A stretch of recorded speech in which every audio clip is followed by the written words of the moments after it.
Order! Order! You are an incorrigible delinquent at times. Behave yourself, man!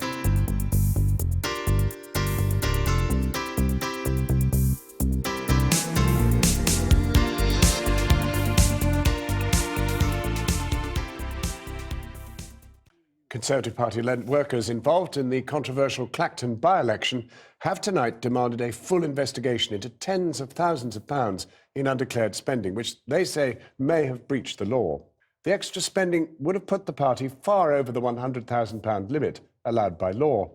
Our political correspondent Michael Crick has this exclusive report.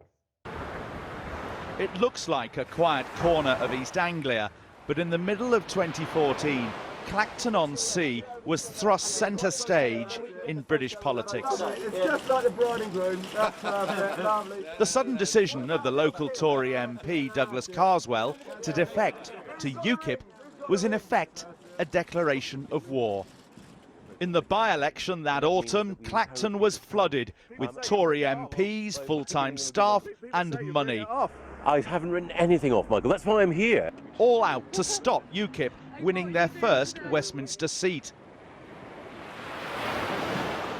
It was run by a team from Conservative HQ in London, and emails and other evidence from Clacton show a pattern of behaviour across 3 by-elections the Tories fought that year.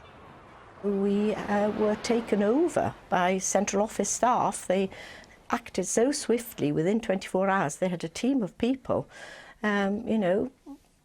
knuckling down in our association office in Clacton, and they worked very hard indeed. When Channel 4 News first exposed this story, we found that the Conservatives had spent almost £90,000 on 3 by-elections in 2014, which wasn't included on the party's official expense returns. If the money had been declared, then in each of those campaigns, the party would have been well over the official spending limit. In particular, we found that the Tories booked almost 1,200 nights of local hotel accommodation, none of it officially declared. And now we found another hotel here in the Clacton constituency. And we've also spoken to Tories involved in the campaign in this seat, who say that they're deeply shocked at the way their party seems not to have stuck by the law. Katie Woodland had just become a paid Conservative campaign manager in Shropshire, and she was among staff brought to Clacton to help out, put up at the Premier Inn. We showed her bill for her room and hundreds of other hotel rooms the Tories booked in by-elections that year. The fact that it happened in 3 by-elections, one after the other, it's systematic. And they know the law, they've been running elections for years. Indeed, the party sent Woodland on a legal training day where she learnt what expenses should be declared and about the £100,000 limit on by-election spending. That's why she's so shocked the hotels weren't disclosed. I had a full day of this, that and the other. You cannot do this, you can't do that. We had it drummed into us what notional was. Talking about you can't, your stamp, if somebody donates some stamps to you, you still need to declare it. So all of us in that room went away knowing at no point can you spend more than what you're supposed to, and the consequences are that you'll go to prison. I'm not going to go to prison for anyone. To do it 3 in a row and to do it pretty big in a couple of other places means there was full intention behind it. If they went over by a couple of rooms because they'd miscalculated, £30, £40 accidentally, that's different to, 6, 7, 40, £50,000. This is the Rock Hotel in Frinton-on-Sea, the 3rd local hotel at which we now know Tory staff stayed. We've seen evidence from just one 10-day spell that the party took at least 36 room nights here. But the hotels say they had party bookings for the entire month-long election. The owner of the Rock has explained to us that her hotel was especially convenient to Tory staff because it was only a couple of minutes' walk away from one of the main party campaign headquarters during the by-election, the annex to someone's house, which they called the bunker. Room rates at the hotel were around £70 a night for bed and breakfast. So overall, this hotel meant an extra bill of several £1,000s. Again, undeclared. And the invoices were paid weekly and personally by the campaign supremo, Marion Little. Marion Little was the big Tory figure in Clacton. She works officially as campaign specialist at Conservative HQ and features heavily in all three by-elections we've looked at. We've now found across the three campaigns 770 nights of hotel rooms linked to Little in some way, often in her name and often booked to her home address in Hertfordshire. Some of those rooms in Clacton went to other top party staff, including Alan Mabbott, the party's legal officer, and Little's boss, Darren Mott, then deputy director and now head of campaigning. They all worked for Stephen Gilbert, who had a dual role as director of campaigning and as David Cameron's political secretary in Number 10. Now Lord Gilbert, he's helping the In campaign in the EU referendum. Gilbert reported directly to the two co-chairmen, Grant Shapps, who quit last year, and Lord Feldman, who's still there. All of them, except Shapps and Feldman, stayed at various times at the Lifehouse Spa and Hotel. But one of the longest residents there was Victoria Goff, the Conservatives' legal agent for the whole campaign. And a month after the Clacton result, Ms. Goff submitted to the returning officer her official expenses return, together with dozens of receipts. But nowhere in these documents does there seem to be any mention of the £30,000 that we estimate the party spent on the three local hotels that we know about. Victoria Goff formally signed the statement, saying that to the best of my knowledge and belief, it is a complete and accurate return as required by law. Now this is the room list as booked by the Conservatives for the Lifehouse Spa Hotel, and you can see here line 6, number of nights, it says 32, room 62, Miss Victoria Goff. Yes. So the agent for the campaign, the official agent, was actually staying in a hotel, and yet the expense of that hotel is not on her signed return. Well, I can't really comment because, you know, I'm not privy to any of this information. This is the first I've seen it. What I can comment is that my knowledge of Victoria is that she's a very thorough, very professional campaign manager. This roster shows that Victoria Goff had at least 24 people in her campaign team, rostered day by day to work in 6 different sectors of the constituency. At least 21 of these individuals stayed in the local hotels. One of those campaign offices was the so-called bunker, not far from the Rock Hotel. And as the campaign came to an end, Marion Little gave orders to close it down and move the whole operation to the next by-election in Rochester. In this email obtained by Channel 4 News, Marion Little wrote, "You will need to get kettles, clipboards, rosettes and balloons, leftover coffee, tea bags, pens back to Frinton Bunker. The helium canister needs to come to the bunker so we can get it to Rochester. All this kit is being collected at 7 a.m. tomorrow for onward transmission to Rochester. Finally, and most importantly, thank you. I look forward to seeing you all south of the river."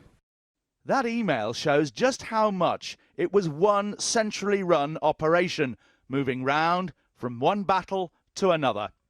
All that the central headquarters, central office will say is that all our spending was in compliance with the law. It's a simple... Well, that's not good enough. I would say on television or on radio, that is not good enough. You owe it to the party members and to the individual associations to, you know, to look at this. They need to be investigating this fully. They should have had alarm bells ringing as soon as questions were asked.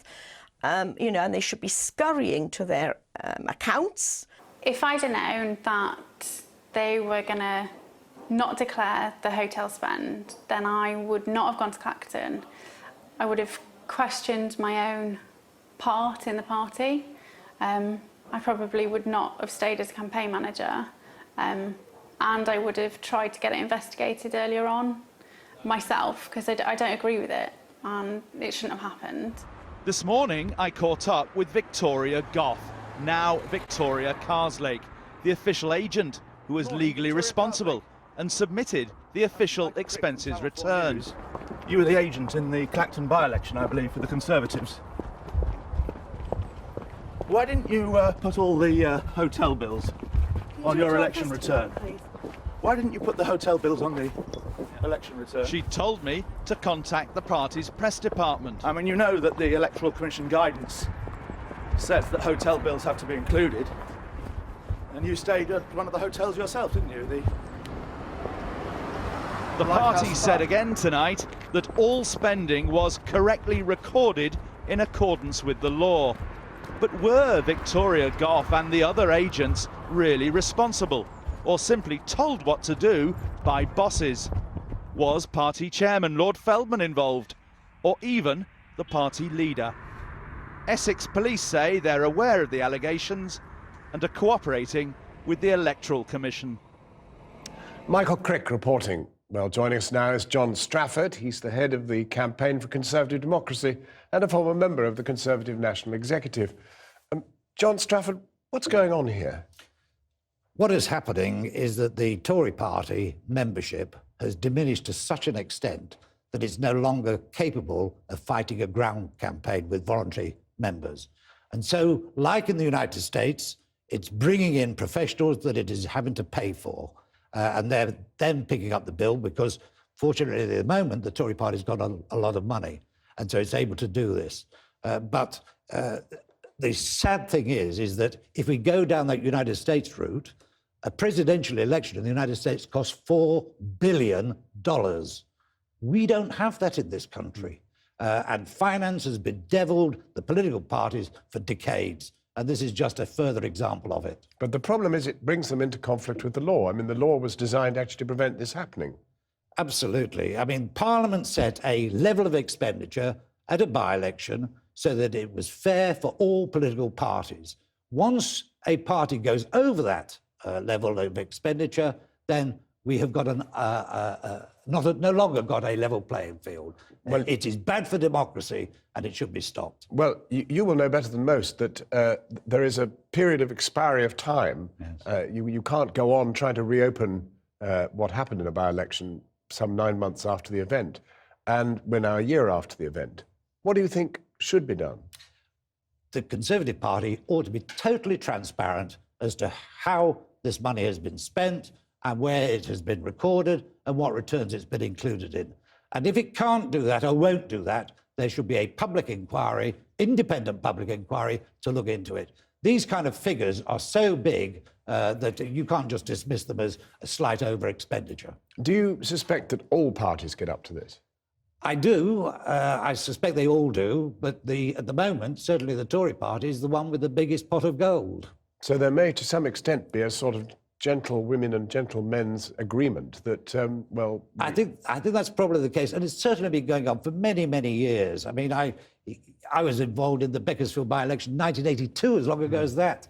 And at that time, I said to the professionals at the central office that I wished to have nothing to do with the expenditure returns, although I was the treasurer of the Conservative Association at the time, because I knew that money was being spent over the top. Now, you told me at the beginning that the party was hemorrhaging members. Yes. When you started 50 years ago, how many Tories were there, members? We had 2.5 million members when I joined the Conservative Party. So you never used to have to ship people in or anything No, like that? No, not at all. Indeed, when I was chairman of the Beaconsfield Association, we had 6,500 members. Today, there are only 3 constituencies in the entire country with over 1,000 members. There are 219 constituencies in the country with less than 100 members. It is absolutely appalling what has been allowed to happen in the party. So for you, it's not just a question of expenses and overspending, it's a question of democracy. Absolutely. And the truth of the matter is that we no longer have any motions at party conference, we can't debate things. big issue of Europe. There's been no debate in the party on this issue. And so the hierarchy just treats the party members like dirt and dismisses them. That's dictatorship, not leadership. John Strafford, thank you very much indeed for coming in. I've been getting away